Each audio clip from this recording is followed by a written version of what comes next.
Basically, what I want to describe today is what the Own Voices movement is, where it started, and some of the issues that have arisen from it. Maybe we'll wrap it all up with a couple of thoughts I have on it and a couple of ideas about where we could go from here. Obviously, I am not the authority on the Own Voices movement. This is just like some basic research information, and I'm open to all kinds of feedback on it and would love to hear from you guys in those comments down below. So the initial premise for Own Voices is that it is a voluntary opt-in label that identifies diverse books written by members of the same community the story is featuring. Diversity in books is important because it mirrors our daily life experience, and these books are important because they provide visibility of stories, cultures, experiences that have often been silenced in mainstream media or in entertainment and history. So this is like a first chance for someone to speak about a topic they have personal experience in, and for a mainstream audience it can often be a first time that they're hearing about an experience, or maybe the first time they're getting this perspective or this intimate a look at something. So if you're looking at two books and each one is basically telling the story of a same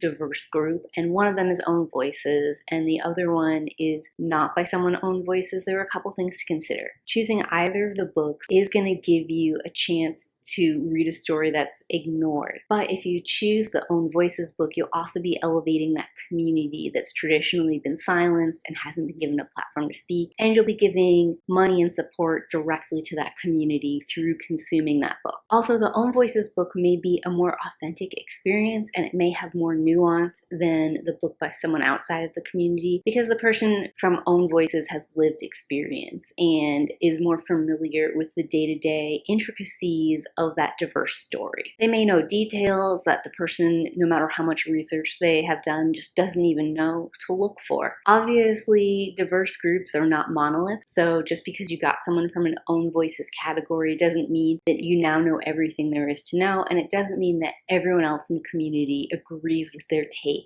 on something. But if you choose someone from Own Voices, minimally you know that they have their own personal experience backing what they've written and what they're trying to tell us. And of course, choosing to read a diverse story from someone not originally from that group might lead to you reading a book that has cultural inaccuracies or possibly even stereotypes, whether conscious or subconscious, from that author. So Own Voices is a really broad group, and this is very situational, but oftentimes someone not from a diverse group has come in, learned information from that culture or society, and then they have taken it back to their main culture and society, published it, and made money off of something that they might either be actively suppressing that group from practicing, or that they're not allowing that group to profit off of for themselves. So oftentimes reading a story of a diverse narrative from someone who doesn't come from that culture can feel like an extension of this historical slight. And that kind of rolls me into how capitalism kind of ruins everything, including this Own Voices category. Originally, Own Voices was just a Twitter hashtag that was created by author Corinne Duvay in 2015, and it was intended to help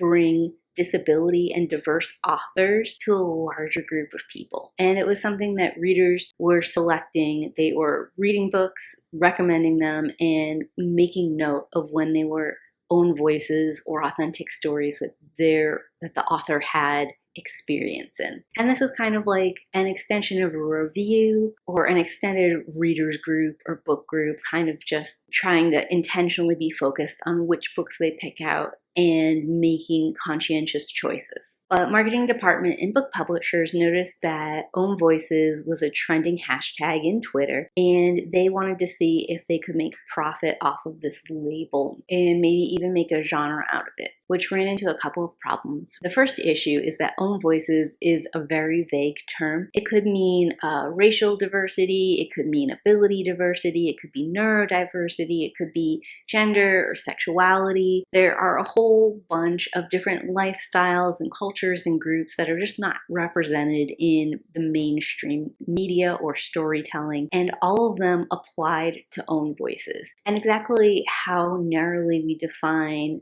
who has personal experience is also subject in Own Voices. Like, you might be gay or lesbian or bisexual or pansexual, but you're cis. So even though transgender is part of your LGBTQ LGBTQA plus umbrella. If that person wrote a transgender narrative, they're not technically own voices because that's not their lived experience, even though they're all part of that umbrella group. And you could do the same thing with different cultures, like if you are a Chinese American person and you're writing even about China when you don't have any experience in the Chinese culture, then you're not really writing own voices, even though you have that historic background, possibly. You haven't lived in China. And marketing would often stretch the terms, which wasn't really in the spirit of the hashtag. And publishers were looking to platform and publish more own voices style stories. And because of this, sometimes they would identify someone with a specific identity and would want a story from them, but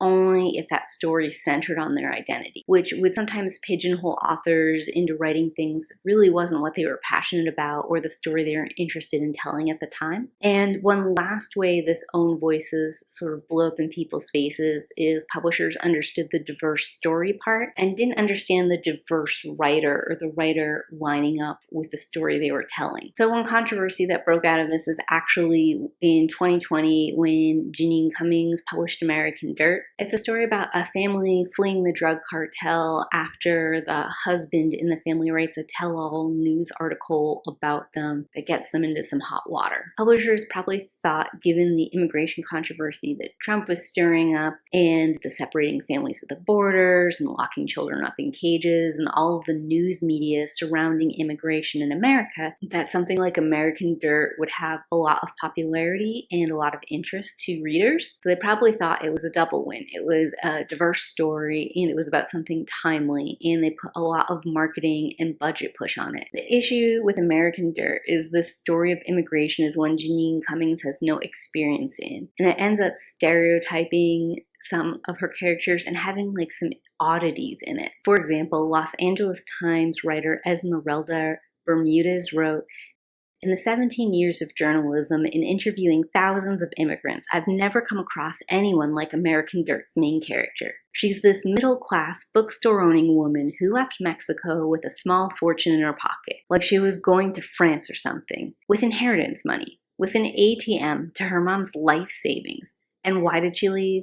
Because she was flirting with a drug lord who's now trying to kill her. This is wonderful. Melodramatic telenovela, something I would love watching on cheap entertainment like a narco thriller on Netflix. But this should not be called by anyone the great immigrant novel, the story of our time, or the grapes of wrath.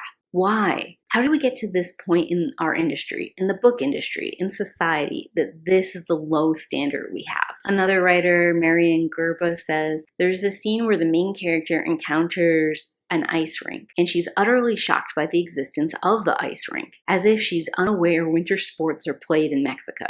And I was laughing. I learned to ice skate in Mexico. I learned to ice skate at age 9 in Guadalajara." The controversy got so big, it actually moved off of Twitter, where these things kind of blow up and have a moment, but were never addressed in mainstream society. And Cummings was actually having to field some questions about this in interviews. NPR asked her about it, and her quote was, "I don't know how to respond to this. Not everyone has to love my book. I endeavor to be incredibly culturally sensitive. I did the work. I did 5 years of research. My whole intention in my heart when I wrote this book was to try to upend stereotypes that I saw being very prevalent in our national dialogue. I felt like there was room for us to examine the humanity of the people involved."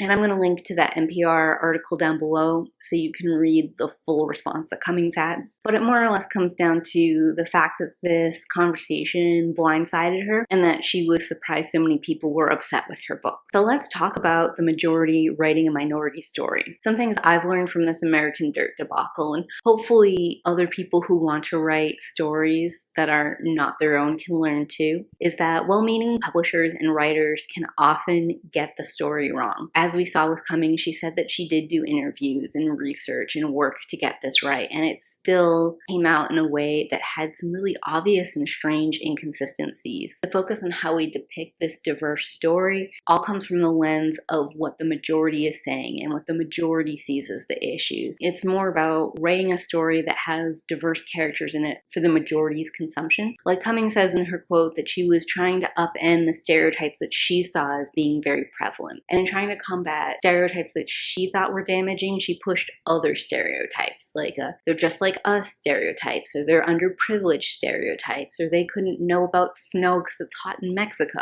It just shows a misrepresentation of the minority plight and to leave the majority group feeling good after they've read the book. Instead of really showing diverse narratives and finding true commonalities, we're looking at shallow experiences that leave the reader feeling comfortable. And it leaves us having to ask questions like, is it representation when the immigration story that's being told is so far away from the reality on the ground? It's not teaching the majority about an issue that needs a spotlight or teaching them about culture or enriching their lives. It's not helping them figure out what else they can do to help people who are struggling with immigration. American Dirt and a lot of stories like this often come off as stories that just feel like self-righteous propaganda, continually being preached to the same people, but it's not really helping to move our conversation forward or to help open eyes or change anyone's mind who doesn't already agree with the issue at the core of the story. And lastly, the majority person who writes the story finds critique on their story based off of the reality of their characters to be confronting and often responds to it in a way that seems to imply hurt feelings or that they felt it was a personal attack.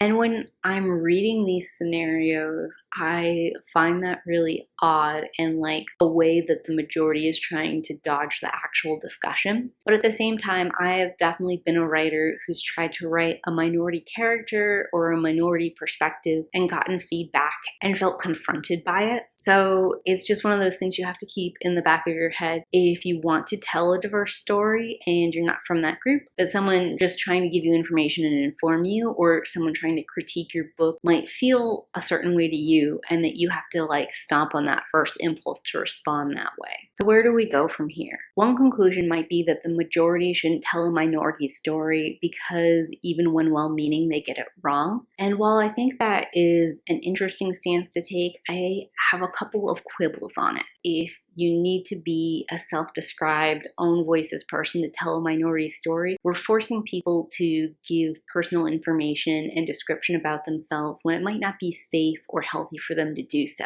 There are lots of places where being part of certain groups could endanger someone's life or could endanger their day job, and I want them to still be able to express themselves and tell their story and tell their perspective without having to disclose that they are own voices and therefore get their license to tell the story, or however you want to phrase that. Another issue is just the question of who has the mic. The mainstream, the majority, are the people who have the platform, the stage presence, the most eyes on them. So if we tell the majority that they cannot tell minority stories, it means that there will be less minority stories in the general public's view and available for consumption. I know that ideally we want representation in entertainment, in the writer's room, the editor's room, publishing, the marketing area to all be diverse. And part of what we're trying to do by supporting own voices is trying to give diverse groups a background and a voice to speak their own story, but also give them the opportunity to be in these spots that were traditionally closed out to them or that we don't really have equal representation to.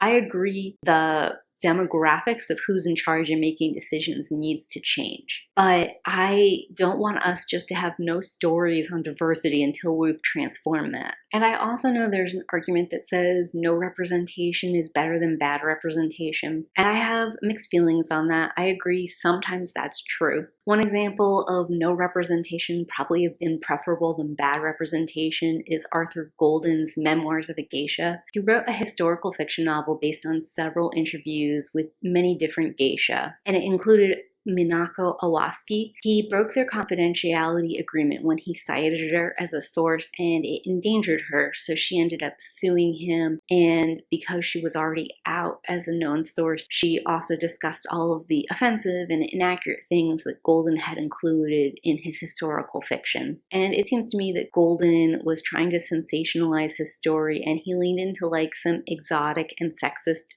stereotypes and tropes when he wrote the Memoirs of a Geisha, instead of really understanding the nuance of their culture or listening to what these geishas were actually telling him about their day-to-day life or what was common. And I think given the relative ignorance that people had about the geisha lifestyle, that probably geisha culture and the level of discrimination geishas face was less before the book was published than after. So in that particular regard, and probably others, I could see why we might say that no representation is better than bad representation. But there are a couple of things that we overlook when we make that kind of claim. For example, no one denies the power of representation. Harvey Milk, the first openly gay elected official within California, says in his Hope speech, "And the time has come when the gay community must not be judged by our criminals and our myths. Like every other group, we must be judged by our leaders and by those who are themselves gay, who are visible. For invisible, we remain in limbo.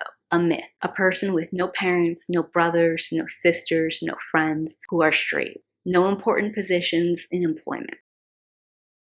Harvey Milk's discussing gay representation in the real world and making the gay community known to those around them. It helps to push out that fear, the scary stereotype that he was pushing back against, and it helps to humanize and de-escalate violence. But the power of representation is also important in our fiction and stories. It's hard to measure just how important representation is in our fiction and literature, but it's telling to me that when President Barack Obama was first running his campaign in 2008, there was a lot of discussion regarding whether common depictions of Black presidents in TV shows and movies had led the public to believe and have faith in the possibility of a Black president. Obviously, I can't say what kind of impact that had in Barack Obama's run or in anyone's perception of the potential for a Black president. We have really only anecdotal evidence when it comes to representation in fiction and media leading to people being inspired to pursue things or leading to the acceptance of someone being able to hold a position. But it is definitely something where if you don't see anyone like you with those kind of traits or anyone like you holding that kind of position, not in the real world and not in fiction, it can be very demoralizing and feel near impossible for it to be something for you to aspire to.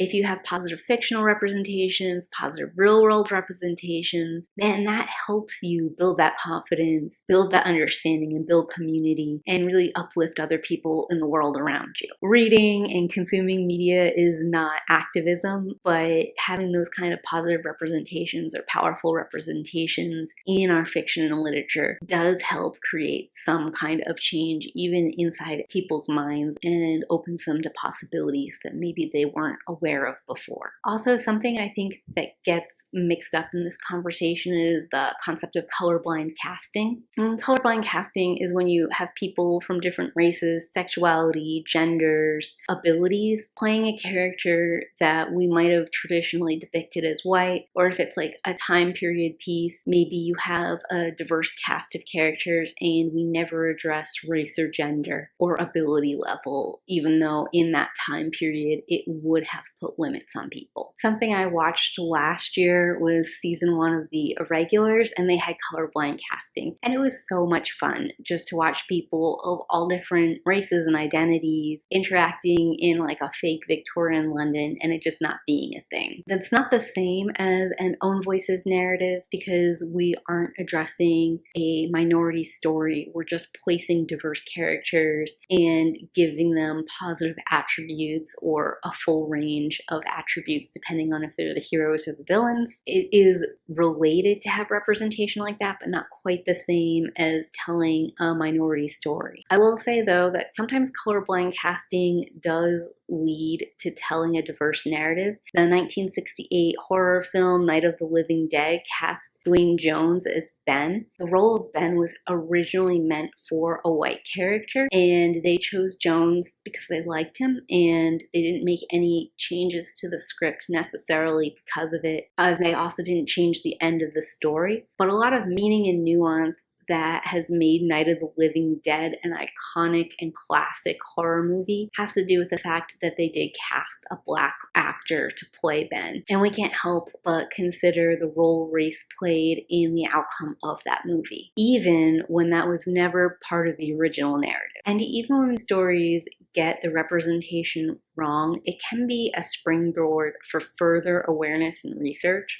Just from my personal experience, as a little kid, I watched Disney's Pocahontas, like many children did, and I liked the movie enough that I did a lot of research about who Pocahontas was as a historical figure. And of course, I learned that the movie told everything wrong, and so many inaccuracies and troubling elements exist in that movie. But that research in Pocahontas got me to learn about the Trail of Tears, which got me to learn about Crazy Horse and some of the struggles that Indigenous people have had out west. It led me to do research about reservations and about the 60s scoop and all kinds of other things that were never covered in my history textbook, and I would have never known about, and never even known I didn't know. I'm not saying that Pocahontas as a movie's existence is justified because I learned something through research related to that spark of inspiration. Not even if over half the people who have seen the movie did that. It's still not an appropriate movie for many reasons I won't get into right now.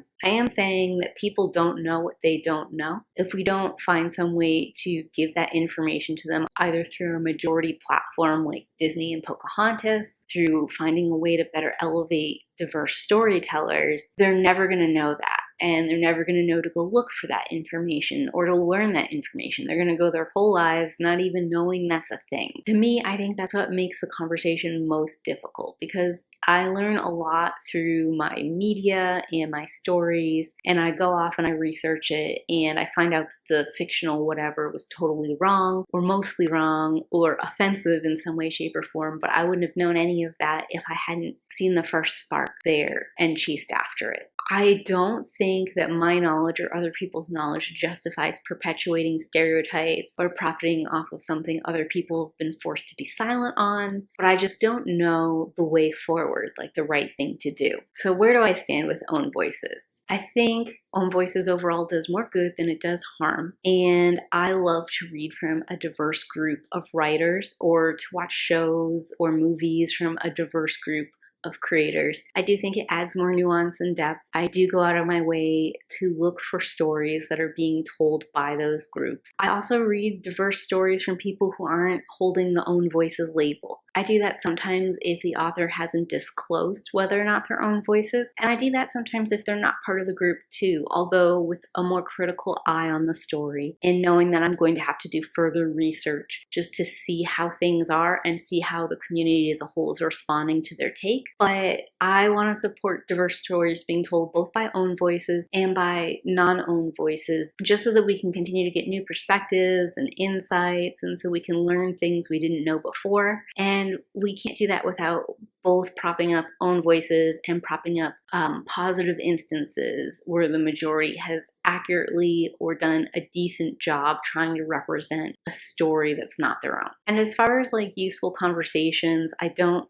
think that being general about someone not Own Voices, telling an Own Voices story is helpful. We need to look at each individual story and writer and evaluate it on a case-by-case basis. And if you're a writer that's looking to tell a minority story from a group that you don't belong to, I suggest that you do a variety of research and listen to many people's thoughts and opinions on it before you tackle that kind of story. One place you might want to start is a video that Bookish recently released, Should White Authors Write About BIPOC Experiences? I thought she had a lot of great beginning points for someone who's just starting this conversation, and she cites all of her sources, which are academic in nature, so you can read their full articles regarding this topic and get a more expanded view and perhaps figure out some other places to do research. So that's a little bit about what Own Voices is, how it's been used in publishing. Readers or writers should take the movement from here. I hope you guys enjoyed watching this.